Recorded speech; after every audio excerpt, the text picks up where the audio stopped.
to him instead of being powerless like I was in the dream. Save.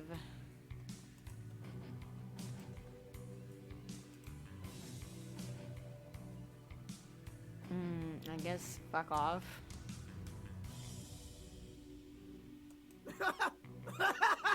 Whoa, whoa! Who let the bitch out of her cage? What is this? A reverse harem or something? I mean, yeah. Malix grinned at me evilly, walking close to me.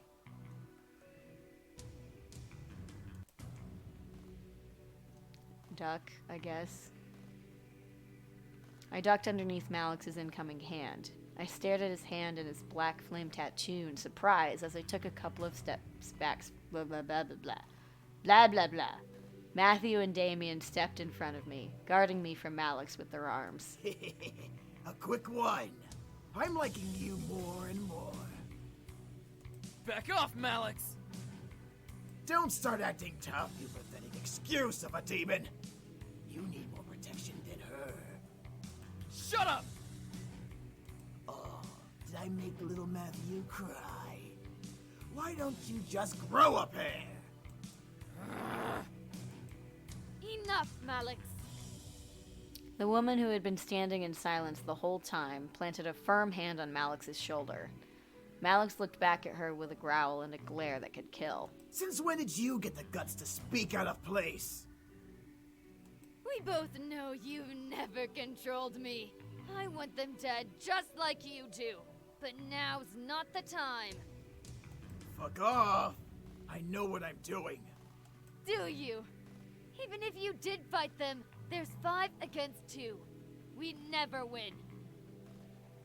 Shut up! Let's go, Malix! We're wasting our time! The two growled at each other. If they could have used their magic, I could sense the fire would glow from under their breath. Malix grunted and glared at the boys. He pointed at James, wanting so badly to use his fingers like a knife. Just wait, pretty boys. We'll get you and fuck you up real good.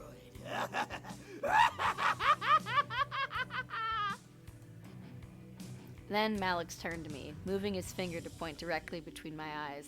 And don't think you're safe. Step outside. I dare you.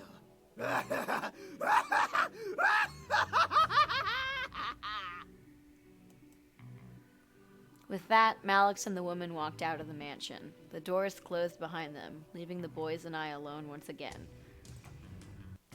Felt my knees give out from under me, forcing the boys to quickly turn to catch me. Whoa, whoa! Are you alright? No, I'm so fucking tired. Yeah, why was he here? He's been closely tracking us. Our blood trail from the forest must have led him here. Should have stopped him and finished it here. For once, Matthew, I agree with you. I stood up and rubbed my arms, feeling the goosebumps Malix left behind on me. I couldn't stop myself from shivering in fear of his words. Malix, was he a demon? That son of a bitch is not a demon. He's a devil. A devil? There's a difference. Yes, demons come from a different plane of existence called the Abyssal Planes. Devils, however, come from one of the 7 circles of a place humans know. It's hell. Despite us not being human, we are very different creatures. We actually have brains, for one. Devils always like to cause trouble and try to kill or torture others for their own enjoyment. Demons, like us, know when to use our powers and when not to. We're not stupid. Devils follow orders from higher-ups in their order, and their power only comes from their connection to hell. Demons all have free wills and don't rely on where they came from to use their powers. This was all so confusing. Demons and devils and magic and fucking bears, oh my. What do we do? You're safe. You've been protected as well. What? What Damien's saying is that the magic that protects this place also protects you.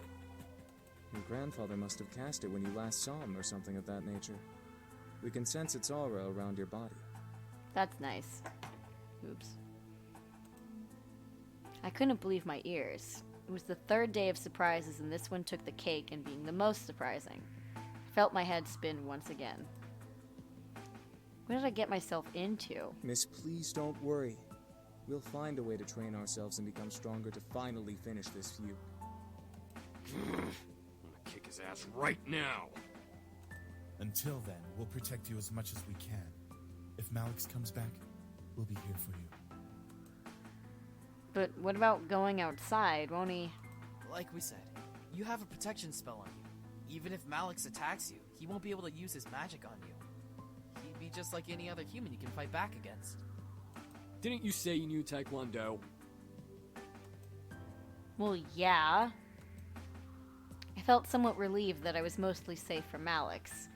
Still, I couldn't help but feel nervous and apprehensive about the fucking future. Boys were safe, but what if Malix also trained?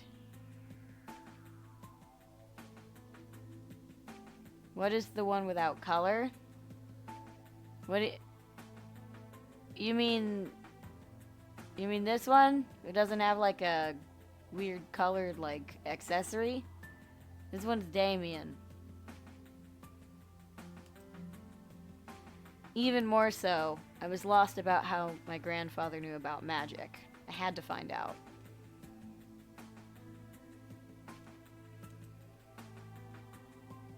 At least I had time.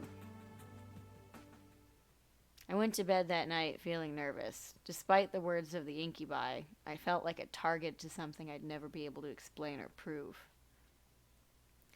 Magic, devils, demons. How did this all even happen? Should I really meddle with the situation? They are only staying until after they defeat Malix. That's right. They said they'd only stay until after they defeated Malix. After that, my life could go back to normal. Temporary insanity, as Kay would say. The question was then, would I want them to leave? Yes. If my life went back to normal, then I'd have to care for the house all on my own. I'd get to focus on my life instead of being distracted by the boys. I'd have to. My life. Where was my life going, anyway? I was under pressure from my parents with only my friends and the boys to comfort me. Without the boys, I'd have no way to hide from my responsibilities. Enough. Let's just sleep and deal with tomorrow when it comes. Defeating my sense of thought, I forced myself to sleep, unsure of what tomorrow had planned for me. Hopefully, whatever the future had for me, I would be ready for it. I promise to be with you forever. Yeah, okay. Whatever.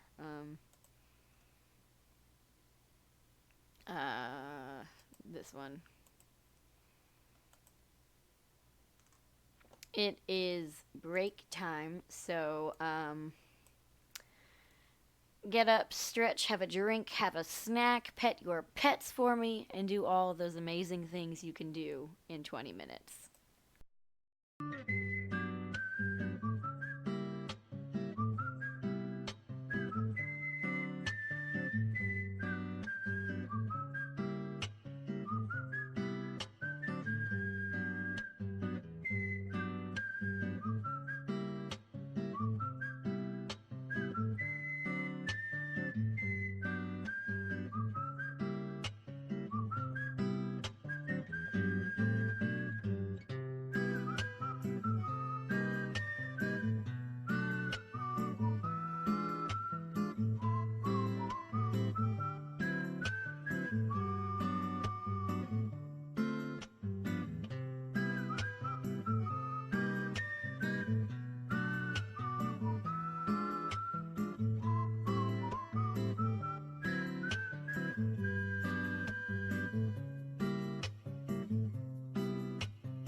All right.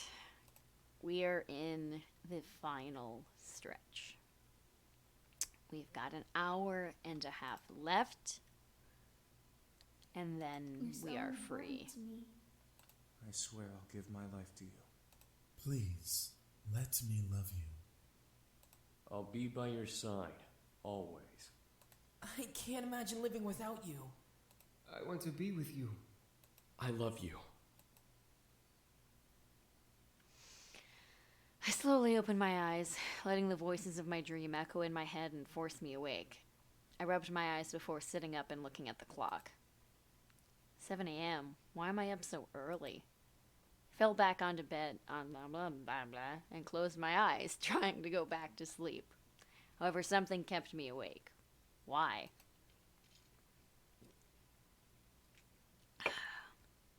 It's too early to be alive. That's the mood. I gave up and sat up, staring at the fireplace across from my bed. I saw... Oh, there's music playing. I got so confused. I was like, what's happening? A sigh escaped from between my lips before I threw my legs over the side of the bed. What to do at 7 a.m.? Explore the house. We're doing this so that we can get magic. I decided it was a good idea to wander around the house. I never really explored it much as a child, so there were bound to be new surprises. Well, come on, feet. Let's go on an adventure. I stood and exited my room, hoping that the boys were still asleep. I began to wander the halls of my end of the house, opening each door to find what each door, whatever. We're exploring. Quickly, I found an old office. A desk and a chair sat by the far side as a large bookshelf of documents and memorabilia donned its nooks and crannies. There were a couple of pictures of me growing up peeking from the shelf as I walked further into the room. Don't believe I've been in here before. I tried to recall memories of ever seeing this room, coming up with nothing as a result. This room was new to me. Did I want to disturb the furniture? I'm curious. I gently opened the shelves and any drawers I saw in the room, and a couple of them were books and even sewing kits. I assumed they were used for my grandfather's toys, so I left them alone. One drawer, however, was locked, no matter how many times I pulled. Grr, come on, open. Nothing. It would not budge. The drawer beside it, though, did, revealing a laptop. Why is there a laptop in a drawer? Because it keeps it safe. Like, my God, it's not that hard. Lifted from the drawer and carried it over to the desk and chair, opening it. It was a high-tech laptop with a retina scanner as a pass lock. I was not sure whether or not to try to unlock it. Try. Yeah! I decided to try. I turned on the computer and leaned my face near the retina scanner, lining the camera up with my eye. To my surprise, I had heard a ping from the computer before the screen opened to a desktop. Huh, look at that. On the desktop were documents and folders labeled with different aspects of the Anderson Company. Taxes, profits, bylaws, products, the list went on and on. If I really did want to become CEO of the Anderson Toy Company, I had everything about it at my fingertips. Dad would sure be impressed. One icon, however, stood out from the rest. Virago. I double-clicked the icon, but no window came up. Instead, I heard a large click from the drawer that was locked. What the? Slowly left my seat and walked over to the drawer, attempting These dry lips are killing me. Attempting to opening it. Attempt to fucking shit. Whatever. Its lid opened smoothly in the direction of my pulling hand, revealing 2 books. One was a plain black journal with a tie to keep it closed. The other was bound in leather with cryptic symbols all over the cover. Took out the journal and skimmed through it, seeing my grandfather's notes. They were all detailed explanations and opinions on his findings on demon magic. He really did know about magic. I sat down at the desk and read through the journal further, finding drawings and sketches of symbols and magic circles, each with their own different meanings and effects. It was all fascinating. There was even a page of important spells to know. I read through them, trying to memorize them into my mind. I don't know what came over me, but I started to feel more energetic and more powerful simply reading my grandfather's notes. I was suddenly aware of the energy that surrounded my body and the power that was around the house. The more I read, the more powerful I became. However, my mind suddenly froze, and I found myself walking back to the drawer, putting the book back, and closing it. The lock reset, and I snapped out of it. Huh? What? I shook my head and looked at the drawer, realizing what I had done. Walked over to the desk to reopen the lock, but suddenly felt the need to stop. Something held me back and didn't want me to pry any more than I already had. I was curious beyond belief, but I obeyed my thoughts for now. Eventually, I would come back to look into it. I returned to bed, feeling the weight of the morning drag me under my covers to try sleeping again. I had energy, but I wanted more sleep. It was Sunday and nothing was going to happen. Come on, eyes. Back to sleep. Lord, have mercy on my soul. I shut my eyes and tried to slow my breathing. Oh, hold on. I need to send a very important message.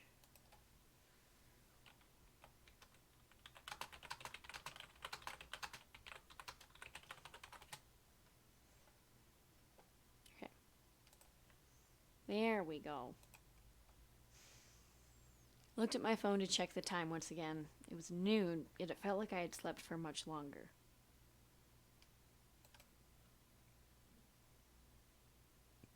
Why is time going so slowly? God, that's me right now. I sighed, got changed into normal clothes, and went out to the main hall and sat on the stairs. Sundays were very boring. However, the muffled sounds of battle caught my attention. Quickly went out to the backyard in response to the noise I had heard. In the yard were practicing fighting. Sam was in the middle of the other four, surrounding him and throwing punches and kicks at him. Sam, being the strongest of the bunch, blocked and dodged each almost masterfully. I don't know which one of these we're supposed to do, so... I think 8 hours... Yeah. Okay. Done and done. Hey. All at once the boys looked at me, frozen in their movements. I just stood at the doorway, staring at them after my outburst. James was the first to break away from the group, stepping towards me. Good morning. We apologize if we woke you up. No, it's fine. I've been awake for a while now. Sorry I interrupted. It's quite all right. We needed to stop anyway. We don't want to overwork Sam. Oh, come on, I can handle more than those pity punches. Your mind seems grateful that we've stopped. Shut up, Damien. Oh crap, we should probably make some lunch. I'm sure you're starving. I can handle the lunch if you like. You all seem to be very busy training to beat Malix. I'll take care of it today. Whoa, seriously? Yeah, why not? I'm not useless. I know how to cook and do other stuff too. Well, no, I wasn't insinuating. What he means to say is that we'd be really grateful if you could make lunch today. No problem. As I turned to the kitchen, the boys went back to training. They seemed very determined to get better and to become stronger. Might as well make lunch today. It's been a while since I cooked. I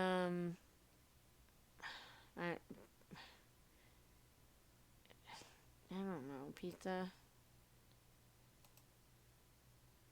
Luckily, we had some pizza in the freezer to heat up. Pizza Amore's baked with love pizza. Had all the makings of pizza types, including pepperoni, sausage, mushrooms, and extra cheese. Just top it, bake it, and serve. I'd have to get more later. I placed the food in the dining room. However, none of the boys were there by the time I brought the final dish out. Carried that dish out to the main lobby, catching the boys separating into different rooms of the house. Part of me wanted to go to one in particular. The other part of me wanted to just leave them be and take my food into my room up and eat. Maybe I could go out today while the boys focus on training. It's time to eat food. Decided against bothering them. They knew where the food was. So I went to my room instead and ate alone. In my room. Because I'm redundant. It's not my problem. Turned on my computer and started to jam to music as I ate my food. As I ate, I began to think about going out. There were so many places to go. Things to do. Hold on.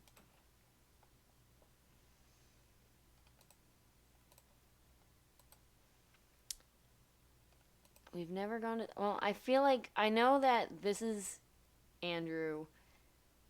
And I'm pretty sure this is for Suzu. And this is for Naomi. We're going to hit it. And if we don't get a chaos thing, we're going to go to stay in my room. And I'm not seeing anything for chaos. Kiss my Italian. What the? Nope. Later, Nothing. Could. Hey, what Nope. brings you? Nothing for chaos.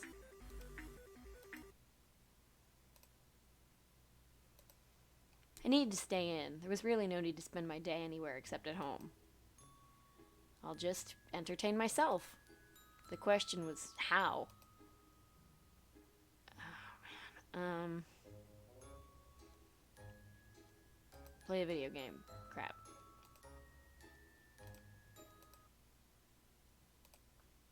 Stay in the room. These seem study's gonna be order.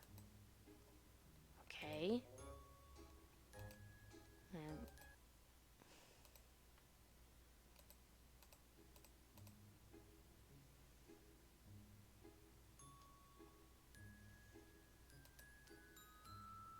I guess we'll just do the internet since it seems like none of them mean anything. Ah, the internet. It was a seductive beauty on my laptop screen. Decided that the best way to spend my day was in my bed, rummaging through the glorious world that was the internet.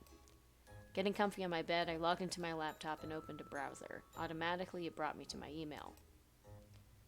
7 new college emails. Great. In almost perfect order, Harvard, Stanford, and 3 other business-oriented schools had emailed me invitations to visit their campus. I sighed and rolled my shoulders. Sunday. No work day. I closed out and looked into Roller. If it weren't for the overly dramatic hate on the site, Roller could practically be the greatest website ever created. Oh, jeez. It's just a Tumblr joke. GIFs, facts, hate, and blogs in all one beautifully crafted blue website. Perfect for wasting time and entertaining yourself. Really should change my theme, but to what? Sighed and let the thought slip from my mind. What replaced it, though, was the reality I was in. Magic, huh? I decided to search for demons in the search bar of Roller. As expected, all that came up were pictures, either photoshopped or digitally drawn, of fictitious ideas of demons. Horns, wings, sharp teeth, blood. The little stereotype was in that result page. Couldn't help but smirk a bit. If only the world knew the truth. How many posts would explode? As I scrolled, one post caught my attention. Chicago Fantasy. Skimmed through the post to see snapshots of Chicago and a long essay from a user named... I'm not even going to say that. Weird name. The essay talked about demons appearing at the worst possible times as a vampire war was starting up in the dark corners of Chicago. I couldn't help but raise an eyebrow. Vampires? Well, if demons were real, why not vampires? At the very end, however, the writer made a cute advertisement about an establishment called the Raven's Kiss, which was a hipster Gothic-style coffee shop in the outskirts of Chicago. Huh. I'll have to check it out sometime. I continued to skim through Roller, losing track of time until my stomach started growling for dinner. That was uncomfortable. The remainder of the night passed by, surprisingly uneventful. The boys continued to train with each other, but were kind enough to stop and make me dinner. Neat. Unsurprisingly, the food was perfect, but it felt a little empty without the boys to eat with me. They most likely had already eaten, but still, I felt lonely. Couldn't let it bother me. I ate and went back to my room to study and sleep. Surprisingly, I felt good going to bed that night. Felt like I could have a peaceful sleep after the previous rough nights I'd had. I felt good. I drifted to sleep and woke up almost flawlessly that next morning. No grogginess, no aches, perfectly energized and bright-eyed. Man, how long has it been since I got that much good sleep? I looked into my alarm clock. And that's not what that said, but I woke up 10 minutes before my alarm. Well, hey, I must be lucky. Karma owed me some luck. After all I had gone through in merely a handful of days, I deserved to get some nice, good, delicious luck. Ecstatic for the day ahead, I turned off my alarms before they could ring and got dressed. However, my phone started to quickly buzz from an incoming text. Who's texting me this early? Yo, Anderson! You're carpooling with us from now on. We're not letting you waste your money on a bus. Get ready and be at your gate at 7 stat.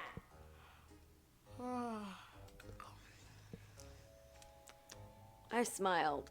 Ugh. My friends were the best. I couldn't drive yet and I didn't have a car, so it was awesome that my friends would let me carpool.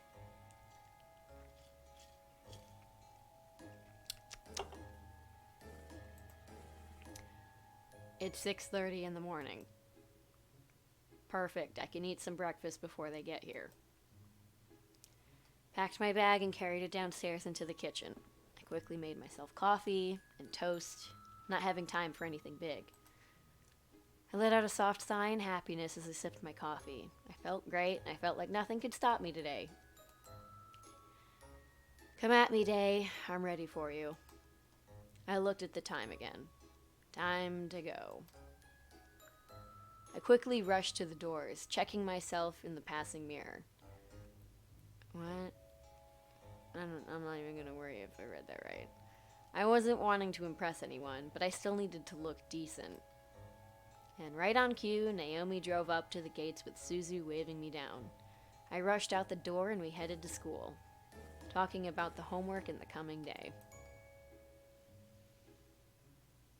We made it into the school without a hitch. Our lockers were in the same part of the hall, so we quickly unloaded what we needed to and got our important books and necessities. First incident of the day. As I walked toward Suzu and Naomi, who were both waiting for me on opposite sides of the hall, somebody hooked my ankle and made me fall forward. Whoa. Ow. Hey, are you okay? Who did that? The three of us looked back to see Lisette and her gaggle of girls. Lisette had a look of complete innocence, while the girls around her giggled like no tomorrow. Why, you little... Suzu, don't! Felt a giant fire of anger burn in my stomach as I stared at Lisette. Today was not the only time this had happened to me. However, it was now clear who was behind these incidents. Even if she was innocent and one of her goons did it, it was now obvious that Lisette was the mastermind just from the look on her face. She was no friend, nor would she ever be. I had to do something. We can glare into her soul because we found the magic thing. Wait a minute, what?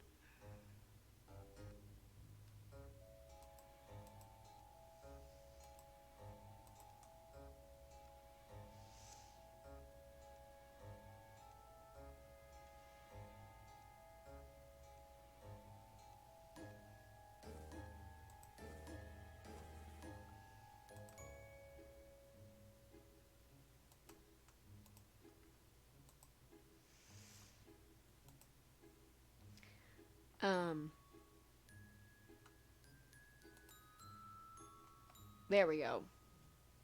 I glared hard at Lisette. I mean, I know I love fighting, but I don't know. Feeling wisps of air and magic run through my skin and veins. However, I stopped at what I saw.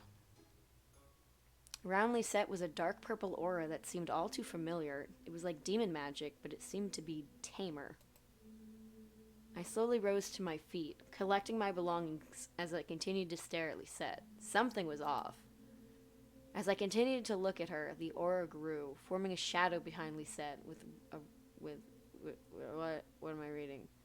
red eye-like shapes glowing from within its darkness. Anderson, you alright? I couldn't respond. I was entranced by a small hum in the air. It was distant, almost like an ethereal whisper you'd hear in horror games. But it was real. It sounded vaguely of a woman, humming a tune I didn't recognize. Hey, are you okay? Let's go. We'll be late for class. I suddenly felt the need to walk away, so I did. Naomi and Suzu scrambled to catch up and follow at my new quickened pace. Sheesh, Anderson. You look like you saw a ghost. Are you really okay? That fall was pretty bad.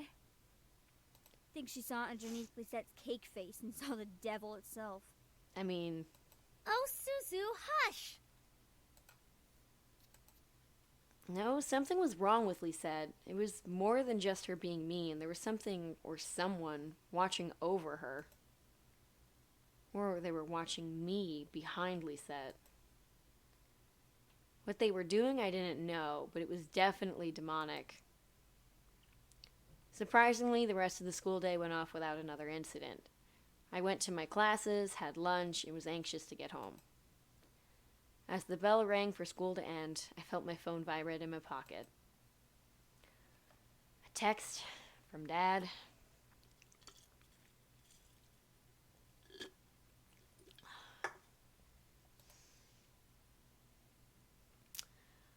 Alright, you heard it here first from Hydrated Bot. We have officially been going for 23 hours. Can you believe it? I'll be picking you up today. Make sure you're ready to go when I get there. That's kind of a surprise.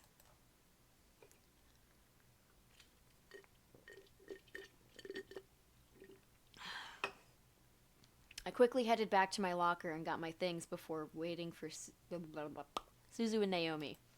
Hey, are you ready to go? Hold on.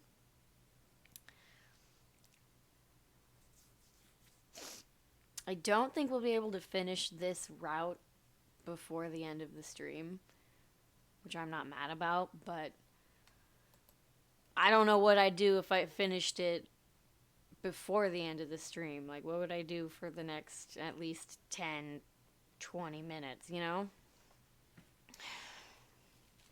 Actually, my dad's picking me up. Really? Okay, I guess that kind of makes sense. I guess. We'll drive home together next time. Tell your dad that we've got you covered from now on. You got it. Even while I laughed, something didn't seem right. My dad texted me to say this. Why was he going to pick me up? Had I done something wrong? I didn't know. I waved goodbye to Naomi and Suzu before heading off to the usual spot where my dad picks me up. Took the time to listen to my music while I waited. Need to go to another Rise of the Phoenix concert. Eventually, I had played the entire album with no one showing up. What the hey? Dad's never late, especially not this late. I quickly dialed my dad's number again, but as soon as I pressed call, it disconnected and read signal disconnection error message. What the? No signal error? How do I not have signal? I double-checked my phone and saw all 5 bars for signal. He must be in a dead zone. Before I could finish, a group of hands grabbed at my hands, feet, and covered my mouth. I screamed into the hand over my mouth, struggling to pull away from the hands grabbing at my limbs. Felt disgusting and scary, feeling their hands on me. I needed it to stop. Hey! Don't dirty up Malix's prey! The voice, which sent a fearful shiver down my spine, whispered into my ear. You're coming with me, Miss Anderson. I couldn't fathom what was happening, but before I knew it, I was blindfolded and my limbs were quickly tied up. I felt myself being carried somewhere and was shoved into something that echoed the interior of a bus or a van. Doors closed, and off I was taken, unsure of where I was going and why. All I knew was that I was in trouble. All I saw was darkness. I felt numb as I was taken to a place I didn't know of. I couldn't even move my lips to scream. Sounds zipped past my ears, first of the interior of a car, then the outside, then an echoey space with whispers and cackles of people vibrating through it. However, the wrap around my eyes was eventually removed from my face and my bonds were cut. It took me a while for my eyes to adjust, but I found myself in a warehouse surrounded by devils, including Malix, who was smirking at me. Nicely done! I'm sure those little shits will come running to find you when they realize you didn't return to your precious little mansion. They'll search everywhere for you. Malix walked over and set the barrel of his gun against the skin between my eyes. It'll be so funny when they find your dead body instead. Fight. No way this was happening. No way was I going to let myself be a victim of this. Gotta remember, what was in that book? What are you whimpering? Are you praying that the boys will come and save you?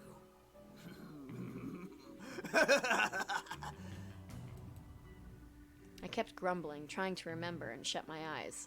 Studying for a brief second wasn't enough to keep the spell in my mind, but I had to try something. Anything. All of a sudden, the air grew still and silent. I opened my eyes and looked around and gasped at the sight. Everything was frozen in time, as if the clocks had stopped and everything had followed suit. What the... At first, I instantly wanted to move, but my feet were glued to the ground. I guess I couldn't change time and escape from where I was, but I was still lost. What was I supposed to do? A soft wisp of wind made me turn to a floating light purple orb. I stared as it glowed, giving off a warm feeling. For some reason, this thing made me feel happy and content, despite the situation I was in. My heart felt like crying, yet I didn't know why. It couldn't have been. Grandpappy. As I muttered, the orb slowly grew and faded into a spirit of my grandfather from when I last saw him. I stared up at him, completely shocked that I was correct and that his form was standing in front of me. I guess it was a good idea to bring the incubi here after all.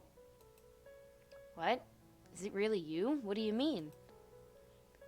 My grandfather smiled before patting my head gently. I couldn't feel it, but I knew he tried, so I closed my eyes in acknowledgement before looking at him again. Sweetie, I'm sorry for not telling you, but I didn't know if you were ready to know. That you handled demon magic? Yes. Why? What is there to gain from learning and using demon magic? It wasn't a matter of gaining anything except knowledge. Through magic, I was able to learn more about the demon world and its wonders. I even met your incubi friends. You met the boys? Yes. It was I who helped them come here, but it seems it was at the cost of my life. What? Why? Why sacrifice yourself like this? None of this made sense. He died to bring the incubi into the human world? Why? Why? My mind was practically screaming in anger. I needed answers. With the time being frozen, we had all the time in the world. Why would you die for something like that? Why leave us alone? Why leave me alone? I wasn't intending to, my dear. But now that I'm gone, you have a chance to find yourself without anything hindering you. What? Your father had always been so hard on you. I'm to blame for that. He learned of my studies before he married your mother and pushed me away, promising to never follow in my footsteps. As he was my son, I still loved and cared for him. I helped him in little ways, from paying bills and making sure he had food to come home with by adding money to his accounts. You don't know how hard your father worked to get to where he is now. Apparently he didn't work that hard at all, considering you gave him money under the table. I stared, trying to take it all in. It was true that my dad worked really hard, but I didn't realize how rough he had it. He didn't. I hate how this game tries to fucking make Mr. Anderson a decent human being when he's not. When you were born, I couldn't have been any happier. I tried to give you as many toys as I could, but many of them were tossed away by your father to protect you from me. I thought I would never be able to see you, but when I found you on the street, I was blessed enough to be given a chance. After I brought you back to your parents, I asked your mother to convince your father to let you visit me often, and he finally agreed. Why does Dad hate you so much? Why put that on me? Your father saw me as a monster. He was afraid I would hurt you. He wanted to protect you from me at all costs, even if it meant becoming a monster to you himself. Okay, but no. Bad writing. You did not know my father. You did not know what he was capable of. He truly does love and care for you, but he doesn't want you to be as curious as I was. Oh, well, too late. Curious. I chose to learn about magic. I grew curious about it. He thought that was wrong. So when I didn't give it up, he shut me out of his life. What a stubborn old man. So I did the only thing I could do.